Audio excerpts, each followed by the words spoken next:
Un gusto poder estar juntos, ¿cierto? Poder estar adorando al Señor y sobre todo saber que nuestro Dios está cada día bendiciendo nuestras vidas.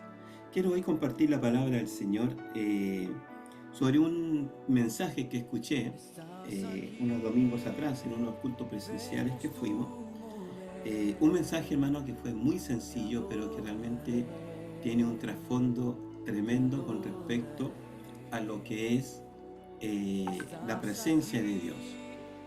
Vamos a poder hoy día estar ocupando la palabra en varios versículos, así que quiero que puedan tener sus Biblias a mano. Vamos a estar leyendo bastante versículos en esta mañana. Vamos a arrancar con el libro de Génesis. Vamos a leer varios versículos en Génesis.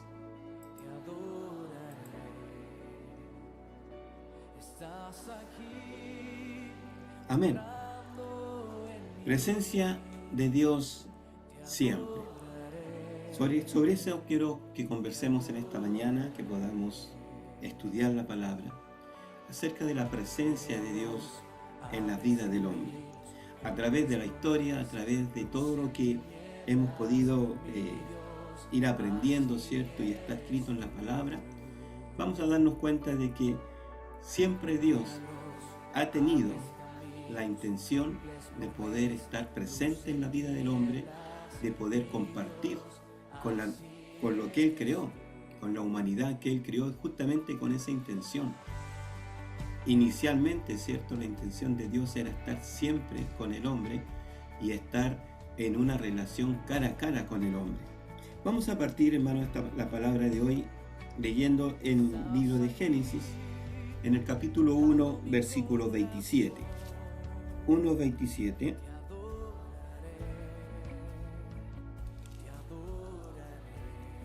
Es un versículo, cierto, muy conocido de nosotros. Dice: y creó Dios al hombre a su imagen, a imagen de Dios los creó, varón y hembra.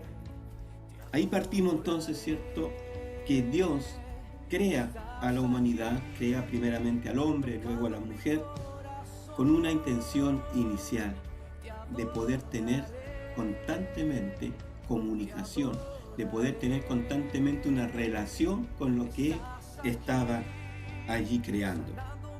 La palabra del Señor nos dice en el libro de Génesis, en el capítulo 3, en el versículo 8, lo siguiente: y oyeron la voz de Jehová que se paseaba por el huerto al aire del día, y el hombre y su mujer se escondieron de la presencia de Jehová entre los árboles del huerto. Mas Jehová llamó al hombre y le dijo: ¿dónde estás tú? Y él respondió: oí tu voz en el huerto, y tuve miedo, porque estabas desnudo, y me escondí. Precisamente me enfoco en el versículo 8, dice: y Jehová se paseaba por el huerto al aire del día. O sea, Dios tenía esa libertad, esa comunión con el hombre.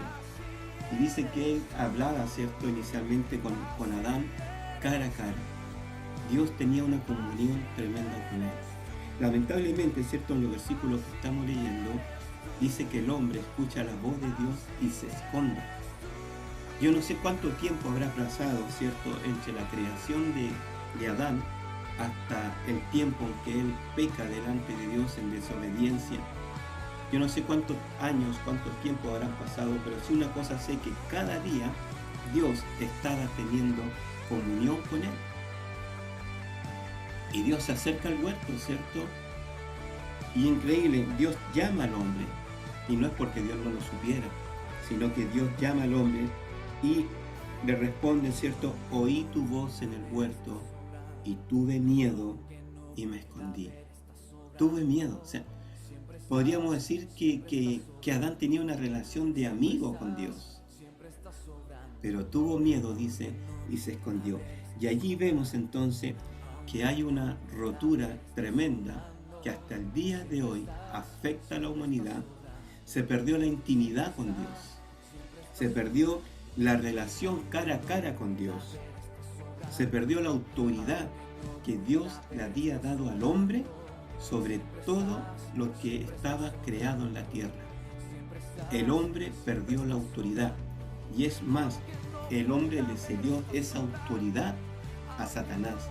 Si Satanás se cree con algún derecho, se cree con alguna cierta autoridad, es única y exclusivamente porque el hombre le cedió esa autoridad que él había recibido directamente de Dios. ¿Cuándo lo cedió? Simplemente cuando cedió al pecado, ¿cierto? Cuando desobedeció a la palabra de Dios.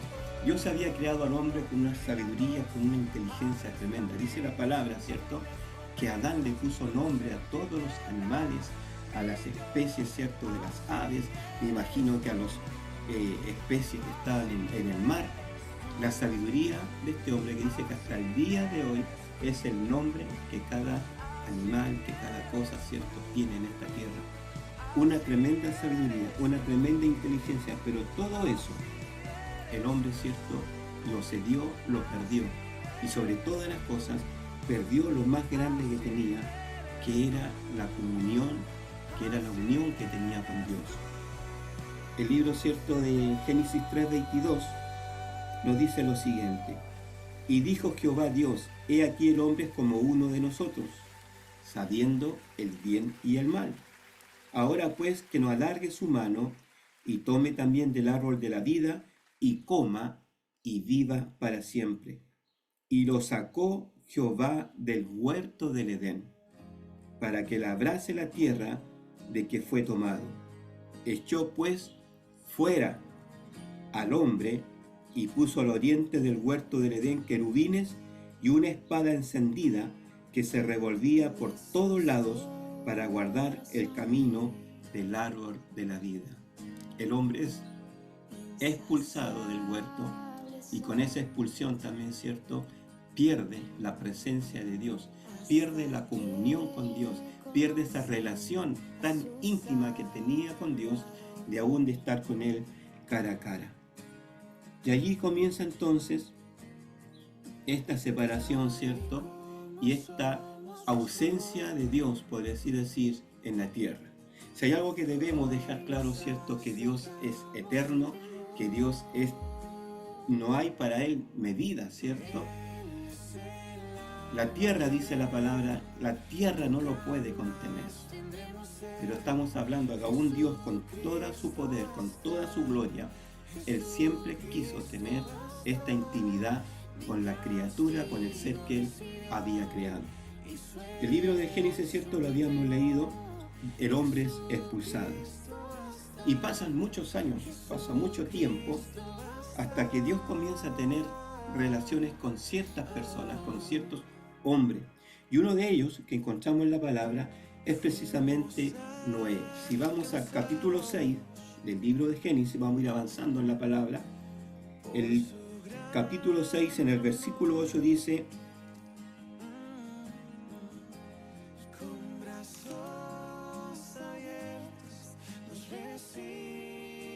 y se arrepintió Jehová de haber hecho hombre en la tierra, y le dolió en su corazón.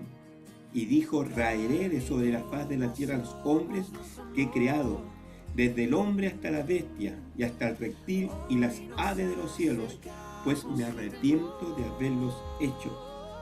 Pero Noé halló gracia ante los ojos de Jehová. Increíble, inicialmente la intención de Dios era hacer desaparecer la tierra, porque la tierra se había corrompido de una manera horrible. Pero encontramos que aún dentro de todo eso, había un hombre que halló gracia en los ojos de Jehová, y este hombre se llamaba Noé. Y ahí tenemos, ¿cierto?, toda la historia. Dios llama a este hombre, le da instrucciones que para esos años, que para esos tiempos era una locura. Vas a construir, ¿cierto?, un arca en un lugar donde jamás había habido agua. Dios le habla de un diluvio en un tiempo que nunca antes había caído agua del cielo, pero este hombre creyó en Dios, confió en Dios, y en su locura, durante muchos años construyó un arca, que llegado el momento, cierto, oportuno, allí Dios salvó todo lo que era la especie, cierto, de animales, y también la familia de Noé. Y todo lo demás, hermano, el diluvio fue universal, todo lo demás fue destruido. No quedó nadie más en la tierra con vida, excepto Noé y su familia. Y ahí encontramos entonces que Dios sigue procurando tener comunión con el hombre. Dios sigue procurando que el hombre sea cercano a él. Tenemos entonces, ¿cierto?, a Noé, todo lo que pasó en la historia, luego lo que hicieron las hijas con Noé, y en fin, y el hombre sigue en una decadencia, y el hombre sigue apartándose de Dios. Llegamos luego a un hombre que creo que marca realmente la historia, y es Abraham. En ese tiempo, tenemos que dejar claro que en ese tiempo no existía el pueblo de Israel, ¿cierto? No existía lo que hoy conocemos como, ¿cierto?, los israelitas, porque inicia recién con Abraham. Y Dios llama a un hombre, ¿cierto?, ya de edad avanzada, con una esposa que era estéril y también tan anciana como él, pero Dios le dice y le da una promesa de que de allí Dios iba a formar una generación incontable. Y eso lo encontramos en el libro de Génesis, en el capítulo 12, versículo 1. Dice: pero Jehová había dicho a Abraham: vete de tu tierra, de tu parentela y de la casa de tu padre a la tierra que te mostraré, y haré de ti una nación grande, y te bendeciré, y engrandeceré tu nombre, y serás bendición. Dios siempre buscando la manera de poder tener comunión con el hombre. Y encontramos, ¿cierto?, la historia. Este hombre, tal como lo había enseñado nuestro hermano Claudio, obedece a medias a Dios, porque la orden era: deja tu parentela, o sea, debería haber salido él, su esposa, sus hijos, su casa, ¿cierto?, y no haber llevado a nadie más. Pero lamentablemente él se lleva a su sobrino, ¿cierto?, el cual después le causó muchas dificultades. Y seguimos avanzando en la historia. Dios, ¿cierto?, con Abraham nace su hijo Isaac, y de Isaac luego nace Jacob. Y en Jacob encontramos que comienza allí ya a materializarse, por así decir, la promesa que Dios le había dado. Y este hombre Jacob, en el libro de Génesis, en el capítulo 28, encontramos que tiene un encuentro con Dios. Génesis 28, versículo 12, adelante dice: y soñó, dice la palabra, ¿cierto?, que Jacob ahí en el campo armó algo donde dormir, incluso ocupó una piedra como almohada, y dice: y soñó, y he aquí una escalera que estaba apoyada en tierra, y en su extremo tocaba el cielo, y aquí ángeles de Dios que subían y descendían por ella, por la escalera. He aquí Jehová estaba en lo alto de ella, el cual dijo: yo soy Jehová, el Dios de Abraham, tu padre, y el Dios de Isaac. La tierra en que estás acostado te la daré a ti y a tu descendencia. Será tu descendencia como el polvo de la tierra, y te extenderás al occidente, al oriente, al norte y al sur, y todas las familias de la tierra serán benditas en ti y en tu simiente. Ahí encontramos la promesa, ¿cierto?, a este hombre Jacob, que inicialmente, ¿cierto?, era conocido como un hombre que era engañador, ¿cierto?, que era uno que había engañado a su hermano Saúl para poder quedarse con la primogenitura, con la bendición que significaba eso. Y ahí vemos, ¿cierto?, que este hombre Jacob tiene 12 hijos, y de allí comienzan a nacer, ¿cierto?, lo que iban a ser las 12 tribus que componen el pueblo de Israel. Y seguimos avanzando en la historia, y encontramos, ¿cierto?, luego que el pueblo de Israel es esclavizado por los egipcios, pero antes, me estoy saltando un paso importante, aparece un hombre, ¿cierto?, que es José, el último de los hijos de Jacob.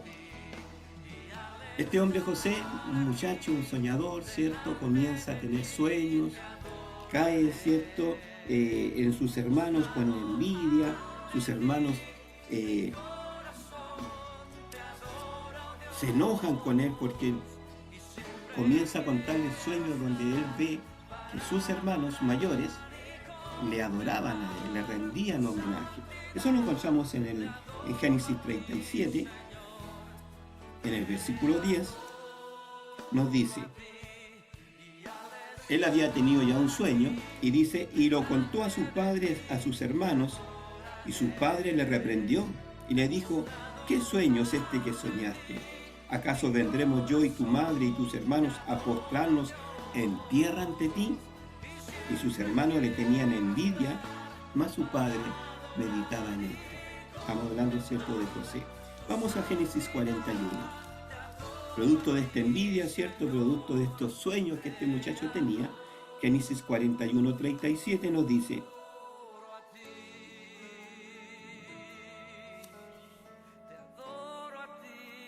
el asunto pareció bien a Faraón y a sus siervos, y dijo Faraón a sus siervos, ¿acaso hallaremos a otro hombre como este, en quien esté el Espíritu de Dios?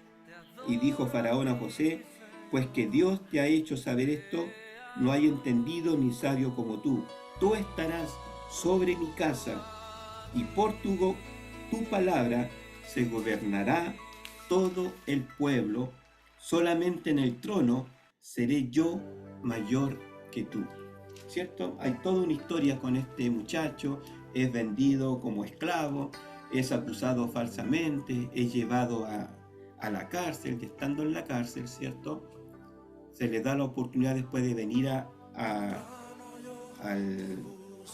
palacio donde está Faraón, porque Faraón había tenido un sueño y nadie había sido capaz de poder describirle, ¿cierto?, y de interpretar el sueño que él había tenido. Que allí este hombre José recibe de parte de Dios, ¿cierto?, la declaración del sueño, y en el versículo que hemos leído recibe la recompensa por esto y viene a ser el segundo hombre en autoridad en Egipto después del faraón. Y ahí vemos cómo Dios cumple el sueño que este muchacho había tenido. No fue fácil llegar hasta ese punto. Tuvo muchas dificultades, tuvo muchas tristezas, tuvo que pasar por muchas angustias. Pero si algo podemos ir viendo en esto, que la presencia de Dios estaba con José. Y él anhelaba la presencia, él estaba allí en comunión con ese Dios que a través de los sueños le había mostrado que algún día él iba a estar, ¿cierto?, en esa autoridad donde muchos se iban a postrar delante de él. Avancemos. Pasa el tiempo, ¿cierto? Gracias a que José es el segundo después de Faraón, toda su familia, ¿cierto?, que en ese momento era el pueblo de Israel, que estaba compuesto por las familias de los otros hijos de Jacob, llegan a Egipto y comienzan a vivir en Egipto. Y comienzan a tener prosperidad, y comienzan a crecer, y comienzan a multiplicarse. Luego, ¿cierto?, hay un cambio de Faraón, luego muere José, y pasa a este pueblo de haber sido, por así decir, invitados a vivir ahí, pasan a ser esclavos. Y estuvieron esclavos durante 400 años. Y durante todo ese tiempo de esclavitud, ¿cierto?, la presencia de Dios no estaba con ellos. Y aparece otro personaje importantísimo en la historia de Israel, que es precisamente Moisés. Y Dios siempre, le estoy haciendo todo este relato para que vayamos viendo cómo Dios siempre ha querido tener comunión con el hombre. Dios siempre ha querido mostrar su presencia al hombre. Dios siempre ha querido ser un compañero del hombre. Y vemos, hermanos, entonces que aparece en la escena precisamente este hombre, Moisés. Y él se da cuenta y conoce la presencia de Dios allí en el monte. Éxodo 2, y vamos a ver un poquito la historia de Moisés, que yo sé que muchos la sabemos. En Éxodo 2 ya vemos primeramente, ¿cierto?, el nacimiento de Moisés. Dice, un varón de la familia de Leví fue y tomó por mujer a una hija de Leví, ¿cierto?, de la misma tribu, la que concibió y dio a luz un hijo, y viéndole que era hermoso, le tuvo escondido 3 meses. ¿Por qué lo escondió? Porque había, ¿cierto?, un edicto de parte del faraón que todo niño varón nacido debía ser ejecutado, debía ser muerto. ¿Por qué? Porque estaban temiendo de que el pueblo de Israel crecía y se multiplicaba de una manera tremenda. Y para evitar eso, todos los niños varones lo estaban eliminando, le estaban dando muerte, solamente estaban dejando con vida a los bebés, ciertas mujeres que estaban naciendo. La mamá entonces dice que lo escondió por 3 meses, pero no pudiendo ocultar más tiempo, tomó una arquilla de junco, la calafateó con asfalto y brea y colocó en ella al niño y lo puso en un carrizal a la orilla del río, ¿cierto? Estamos hablando del río Nilo. Y la historia nos cuenta de que este bebé, ¿cierto?, es puesto en esta en esto que preparó, ¿cierto?, la mamá, como una especie de un botecito pequeño, tratando de que no echar agua por ninguna parte, y lo deja en el río Nilo. Y Dios se encarga, ¿cierto?, que la que encuentra ese objeto, ¿cierto?, es precisamente la hija del faraón.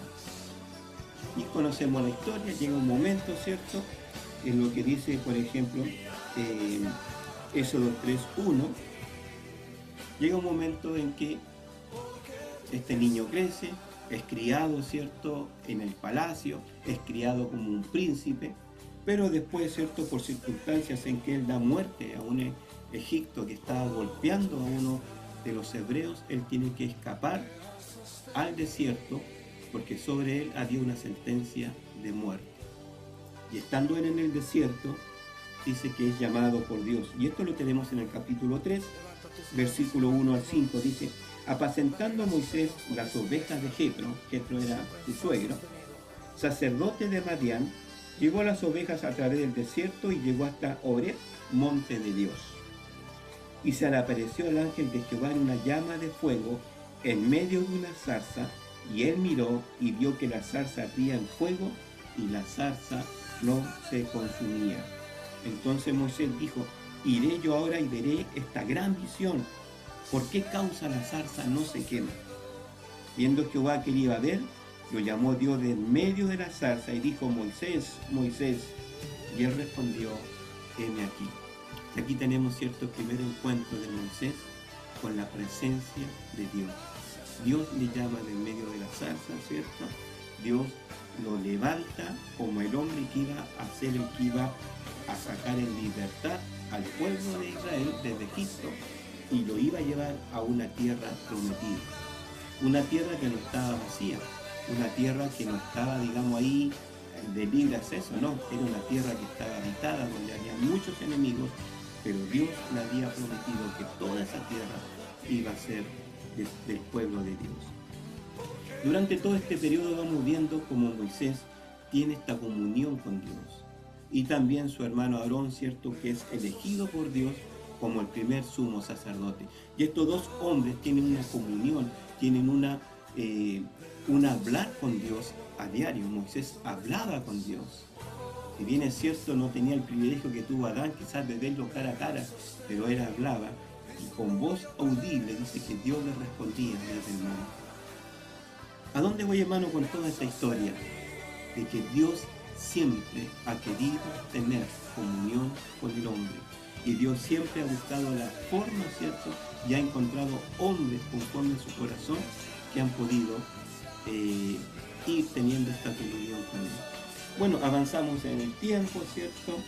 Moisés logra sacar al pueblo, cruzan el Mar Rojo, luego Moisés muere y aparece otro gran hombre en la historia, ¿cierto?, que es Josué, y con Josué Dios lleva al pueblo, ¿cierto?, a conquistar la tierra prometida. Y ahí tenemos el evento, ¿cierto?, cuando Dios destruye la muralla de Jericó y Dios va avanzando con el pueblo y van conquistando la tierra.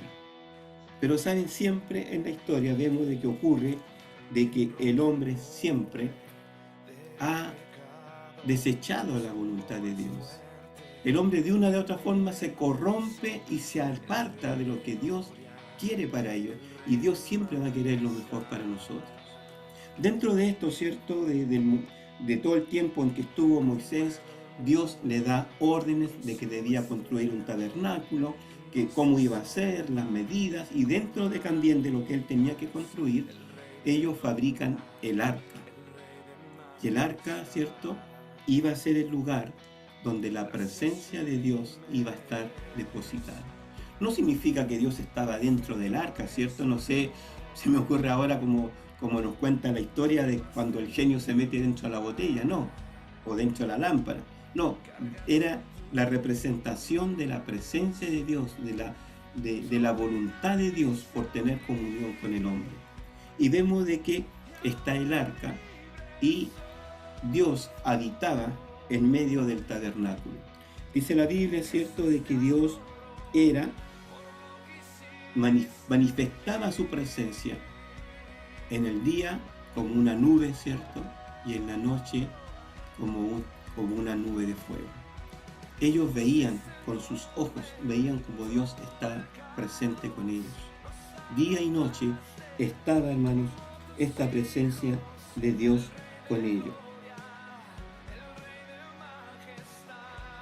Vamos a leer Éxodo 40:34.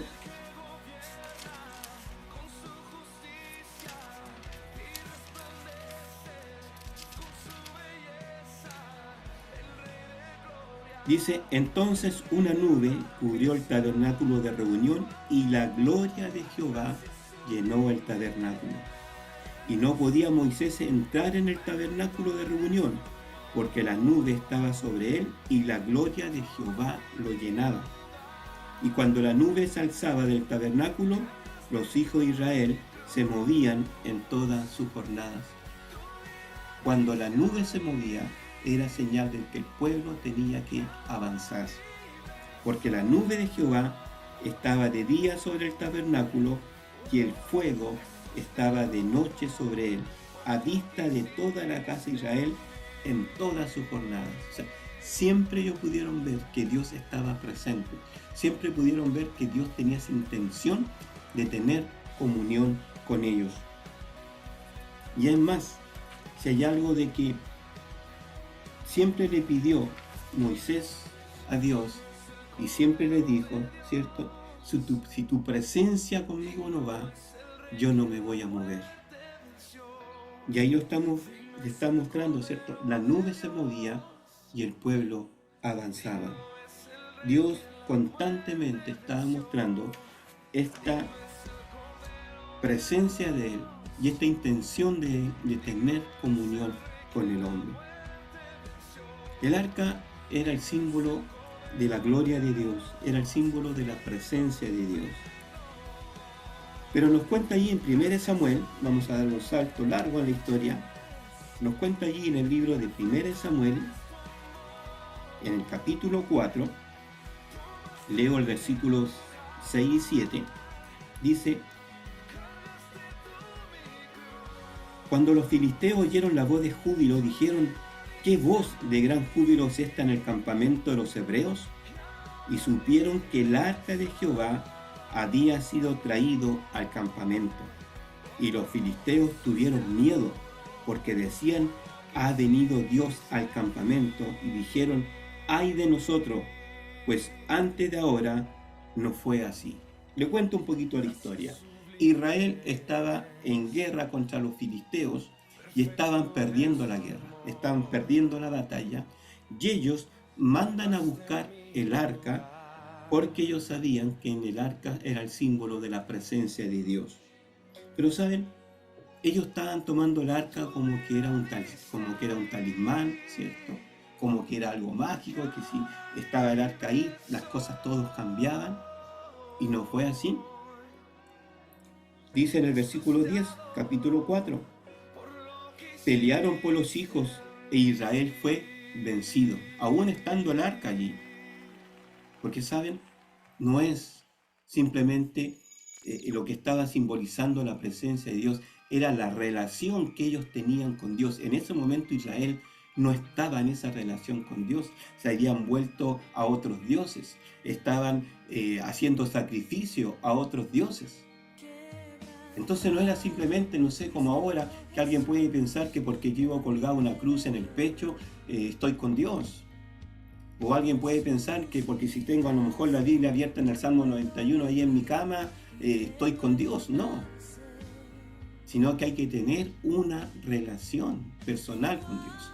Y ahí vemos, hermanos, de que dice esto, de que pelearon, fue vencido y huyeron cada cual a sus tiendas, y fue hecha muy grande mortandad, pues cayeron de Israel, imagínense, 30.000 hombres fueron muertos, 30.000 hombres fueron muertos.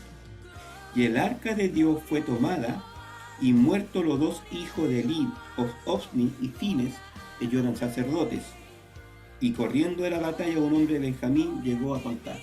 Hermano, aún estando el arca, que ellos pensaban que era como un talismán, que era como un objeto mágico, iban a ganar la guerra, pero fueron derrotados. Pero ocurrió algo tremendo.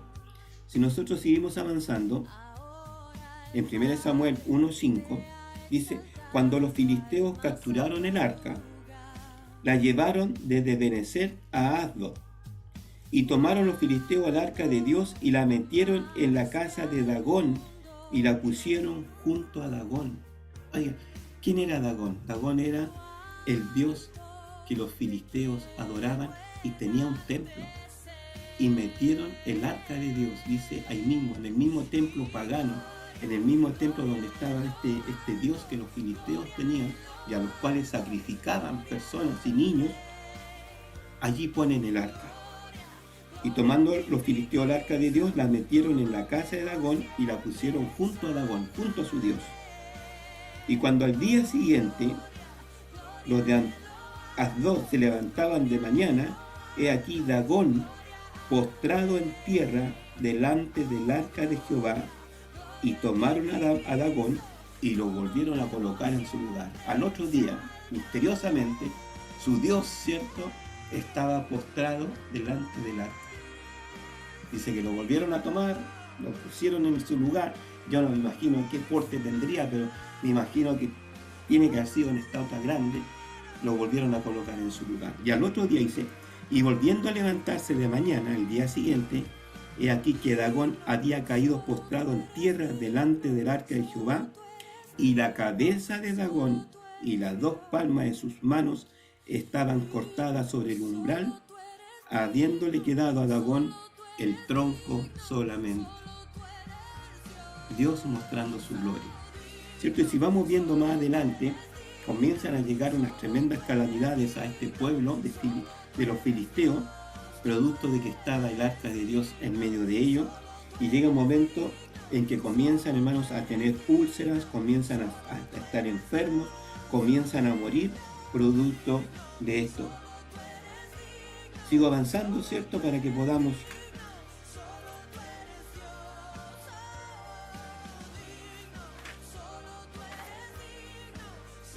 llega un momento, hermano, en que estos hombres ya dicen, ¿saben qué? Aquí esto no va con nosotros, y devuelven el arca a los israelitas. Se la devuelven, se la van a dejar a un lugar allí, porque solamente a ellos le había traído calamidad. Entonces, no era el arca en sí, sino que es la presencia de Dios y es la comunión que debemos tener con Dios. El arca, como les decía, es devuelta a los israelitas, porque para ellos les significó muerte, les significó destrucción. Avancemos. Sigue pasando el tiempo y los israelitas se cansan de ser dirigidos por Dios y piden un rey. Y ahí aparece, ¿cierto?, entonces la figura del rey Saúl, que es elegido por los hombres. Luego este hombre, producto de su desobediencia, desechado por Dios, aparece el rey David, ¿cierto?, que la Biblia lo menciona como un hombre conforme al corazón de Dios. Y conocemos un poco la historia de David. Y luego este hombre, David, ¿cierto?, tiene otro hijo llamado Salomón. Y Salomón es la persona importante que en este momento yo quiero mencionar. Porque Salomón, en el libro de Primera de Reyes, avanzamos en la Biblia, Primera de Reyes 1:28, dice, entonces el rey David respondió y dijo, llamadme a Betsabé. Betsabé era la mamá de Salomón. Y ella entró a la presencia del rey y se puso delante del rey. Y el rey juró diciendo: vive Jehová, que ha redimido mi alma de toda angustia, que como yo te he jurado por Jehová, Dios de Israel, diciendo: tu hijo Salomón reinará después de mí, y él se sentará en mi trono en lugar mío, que así lo haré hoy. Y allí entonces es ungido Salomón como el sucesor del rey David. Y todos sabemos, ¿cierto?, que este hombre tiene el tremendo privilegio de parte de Dios de poder elegir. Y Dios le dice: pídeme lo que quieras, que yo te lo voy a dar. Este hombre pudo haber pedido miles de cosas, pero él pidió sabiduría. Y gracias, ¿cierto?, a esa sabiduría que Dios le dio, este hombre engrandeció en gran manera el pueblo de Israel, engrandeció su casa, engrandeció su trono, engrandeció sus riquezas, y fue uno de los mejores tiempos que el pueblo de Israel ha tenido.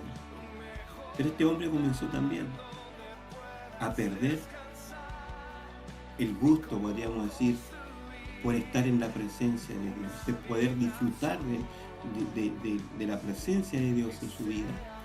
Y dice que comenzó a levantar o a permitir, ¿cierto?, debido a las mujeres con las cuales él se fue casando y que eran de otras tribus, de otros pueblos paganos, comenzó a llenarse Israel de dioses ajenos, comenzó a llenarse de cultos ajenos, y comenzaron a levantar templos a otros dioses, y comenzaron a levantar culto y a quemar ofrendas, etc.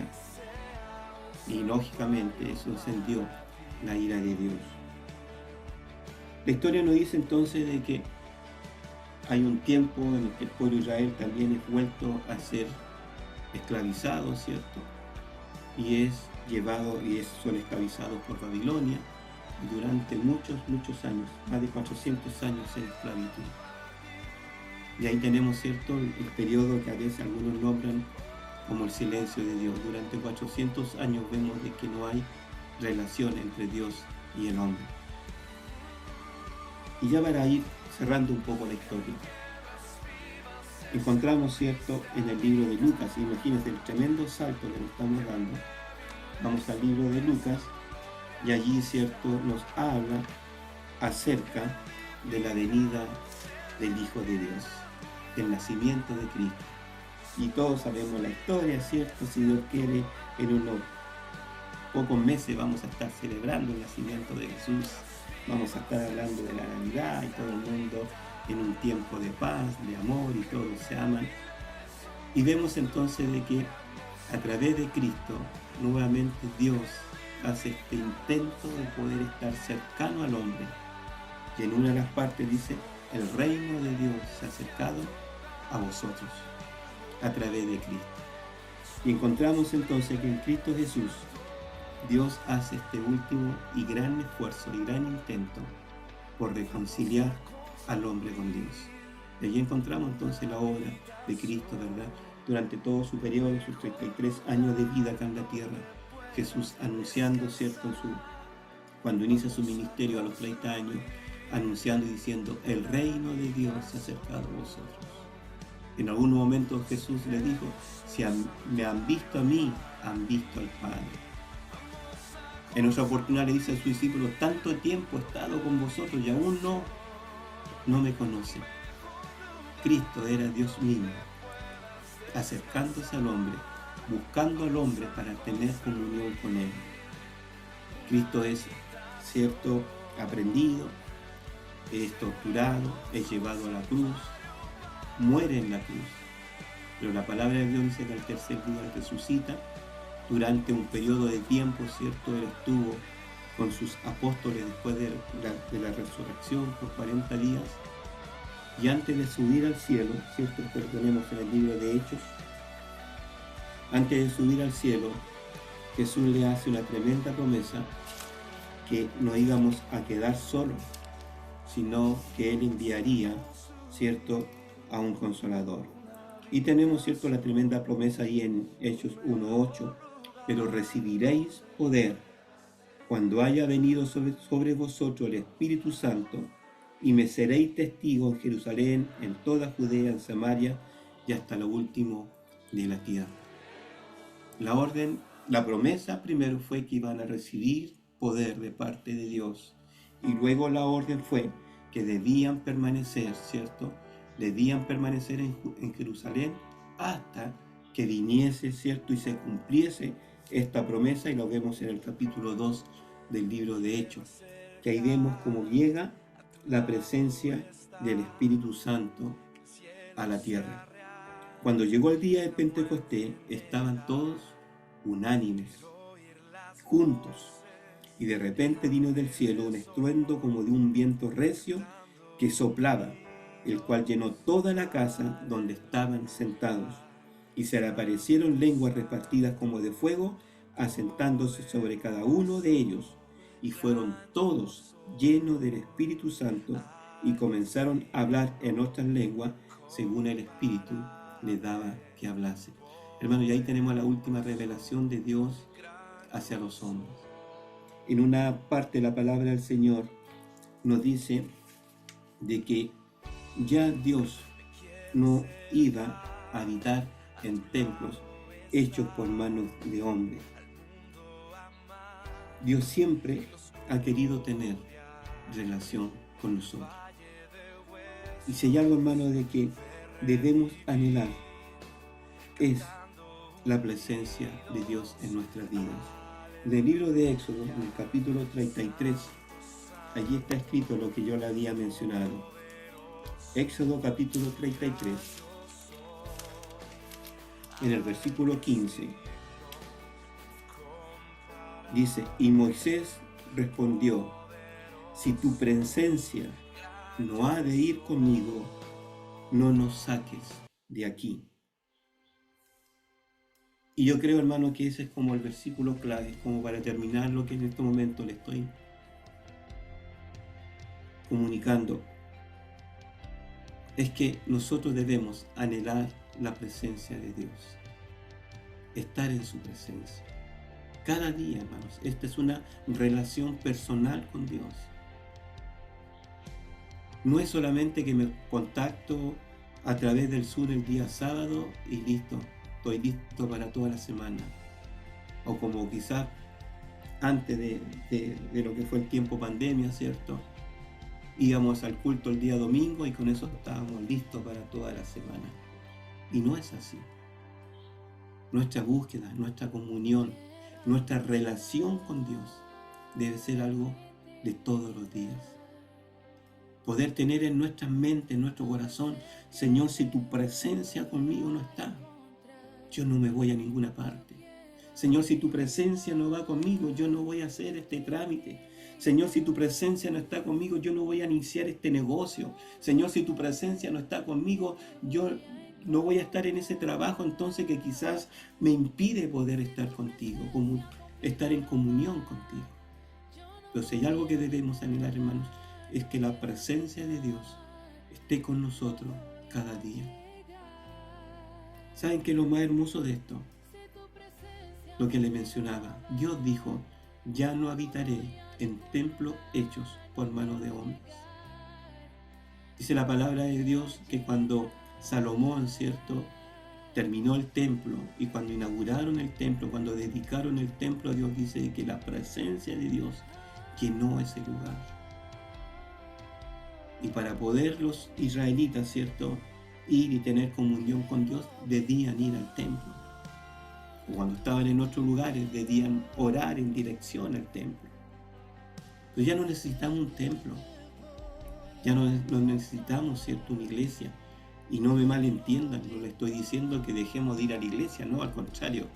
Cada día sábado lo invito a que, si tiene la oportunidad de ir el día domingo a algún culto presencial, que lo haga. No significa de que debemos dejar de ir a la iglesia, no. Significa que debemos dejar de pensar que Dios está en la iglesia. No, Dios no está en la iglesia, hermano. Dios está con nosotros, cada día. Donde yo estoy, allí está Dios. Porque su palabra así lo dice, que Él va a habitar en el corazón de cada persona que quiera tener comunión con Él. Entonces, el que yo esté, hermanos, lejos o cerca de Dios, depende exclusivamente de mi propia persona, de que yo anhele su presencia, de que yo busque estar en su presencia. Se me viene a mi mente ahora un salmo de David, ¿cierto? Que decía que él prefería estar un día en la casa de Jehová, un día, que 1000 años fuera de ella. Estamos hablando de un rey que tenía un palacio, que tenía todo a su disposición, que fue muy próspero, pero él decía, yo prefiero estar un día en la casa de Jehová, ¿cierto? Que quizás estar allí en sus palacios, estar allí, no sé, quizás en sus hermosos jardines, quizás disfrutando de tantas cosas, pero él decía, yo prefiero estar un día en la casa de Jehová. Hermano, que ese sea nuestro anhelo. ¿A dónde apunta la palabra de Dios? Es que Dios quiere estar en comunión con nosotros y debemos anhelar la presencia de Dios. Dios ha hecho todo el esfuerzo y lo hemos visto en la historia. Dios ha hecho todo el esfuerzo por tener comunión con nosotros. Y lo tremendo, como lo estábamos viendo, es que Dios envió a su Espíritu Santo para que nosotros pudiéramos ahora nosotros ser el templo de Dios. Y eso es lo importante, que yo anhele, hermano, procure estar en comunión con Dios. A veces, ¿saben? No sé, no quiero juzgar a nadie, pero a veces ya recibimos un trabajo, pero ese trabajo me aleja de la presencia de Dios. O damos preferencia, ¿cierto?, en los tiempos a estar haciendo otras cosas, a estar buscando de Dios. La palabra del Señor nos dice que todo tiene su tiempo. Y yo los invito, hermanos, y como muchos lo hacen, levántese 30 minutos antes y dedíquese tiempo para estar en la presencia del Señor. Uno dice, no tengo tiempo. Tiempo va a haber siempre, hermano. El problema es que no sabemos administrar nuestro tiempo. Si yo sé, no sé, que entro a las 8 a trabajar y me levanto 10 para las 8, lógicamente voy a andar corriendo y menos tiempo siquiera para saludar a Dios. Pero si me levanto a las 7, si me levanto a las 6:30, créame que va a sobrar tiempo para llegar a mi trabajo a la hora adecuada, habiendo tenido un tiempo para estar en la gloria de Dios. ¿Saben lo mejor que podemos hacer, hermanos, en las mañanas? De doblar nuestras rodillas antes de iniciar el día y decirle, Señor, inicio este día en tu nombre. Poder decirle, Señor, si tu presencia conmigo no va, yo no me quiero mover. Señor, si tú no vas conmigo. Pero a veces, ¿sabes? Somos tan indiferentes con Dios. Y Dios está allí. Termino diciendo, la palabra de Dios dice, he aquí, yo estoy a la puerta y llamo. Si alguno abre la puerta, entraré a él, cenaré con él y él conmigo. Dios no es un intruso. Dios no es uno que llega y irrumpe y tira la puerta para poder entrar. No. Dios va a estar golpeando la puerta, diciendo, hijo mío, dame hoy tu corazón. El llamado de Dios para hoy a nuestra vida es, anhela la presencia de Dios. Anhela la presencia del Espíritu Santo. Anhela tener comunión con Dios. No te conectes a esta reunión simplemente porque tengo que cumplir, o porque no quiero que me estén llamando la atención, o no sé, o simplemente porque lo tomo, que es como el dejar mi conciencia tranquila. No, sino que busquemos, anhelemos a Dios, que cada día anhelemos su presencia. Que podamos decir como Moisés, si tu presencia conmigo no va, yo no voy a ningún lugar. Este, hermano, es el mensaje del Señor para nosotros. Hoy en la mañana estaba en blanco, para ser honesto. Oraba temprano y decía, Señor, háblame. ¿Qué necesitas decirnos hoy? Saben, curiosamente el Señor me llevó al día de mi nacimiento. Y venían las palabras de David que decía, ¿cierto? Siendo un embrión en el vientre de mi madre, tú ya me conocías.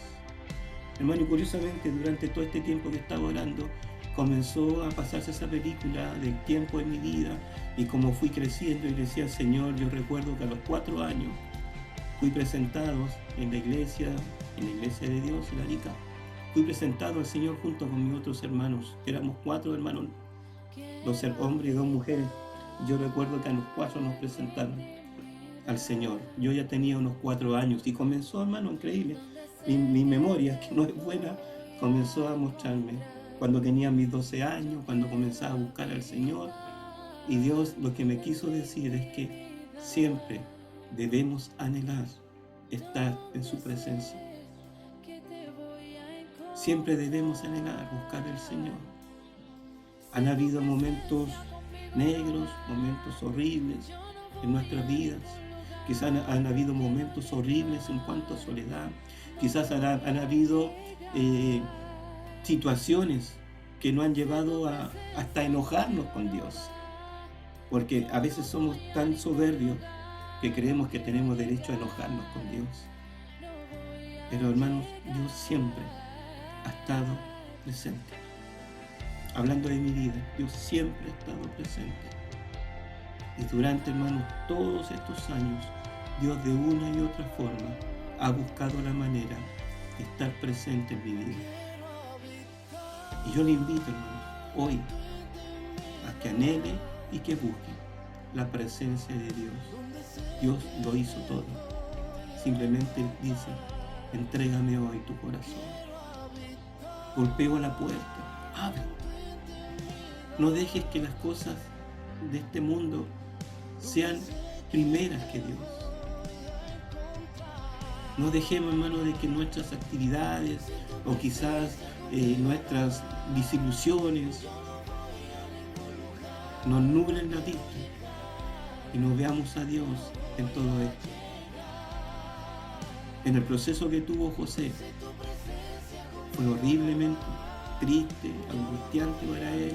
Estuvo acusado injustamente, estuvo vendido como esclavo, estuvo metido en una cárcel, y él sabía que había una promesa de Dios, él sabía que había visto un sueño de Dios, pero llegó el día en que eso se cumplió. Quizás estamos pasando por momentos difíciles, pero el consejo de Dios hoy para todos nosotros es: busca. La palabra de Dios dice: al que golpea, se le abrirá. El que busca, encontrará.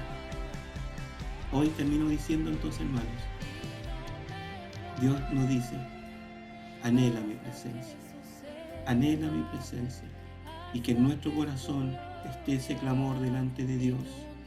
No me moveré, no haré nada si tu presencia conmigo no va. Amén. Termino con estas palabras, hermanos. Hacemos una oración. Padre, en esta hora delante de tu presencia estamos. Señor, te doy gracias por tu palabra. Oro, Señor, para que tu Espíritu Santo siga hablando a nuestras vidas, a nuestros corazones.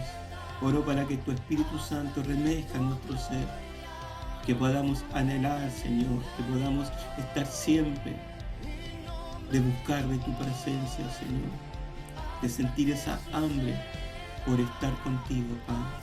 Gracias por tu Espíritu Santo. Pongo a la iglesia, Señor, delante de ti, para que tú sigas tratando con todos y cada uno de nosotros, en el nombre de Jesús. Amén. Amén, mis hermanos, que el Señor les bendiga. Dejo a nuestra pastora para que ya continuemos con la reunión. Tu presencia conmigo no va, yo no voy a ningún lugar, no quiero llegar, no voy a llegar. Si tu presencia